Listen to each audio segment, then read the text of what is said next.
বন্ধুরা, কেমন আছে সবাই? আজকে আমি একটা জায়গায় এসেছি। আপনাদেরকে আমি প্রথমে দেখাবো গাজরের বাগানটা, তারপরে আরও অনেক জায়গায় দেখা করাবো।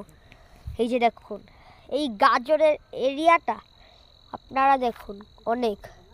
তো আবার এই এলাকাটাতে অনেক কিছু আছে। আর আপনারা তো দেখছেন, আপনারা পুরা এলাকা দেখুন। এই যে নিচে এখানে গাজর, আর এখানে কয়েকটি পাতা, আর এখানে কয়েকটি ফুল আছে। এখানে আপনারা অনেক কিছু পাবেন। আজকে এখন আস্তে আস্তে এই ইটের এলাকাটা থেকে একটু বের হয়ে পড়ি, কারণ আমার কোনো সাহস নেই। তো দেখি কি হয়।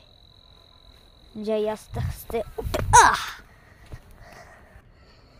তারপরে দেখুন, আজকে আমি সিমেন্টের এলাকায় এলাম। সিমেন্ট আর সিমেন্ট, সিমেন্ট আর সিমেন্ট। নেমে পড়লাম।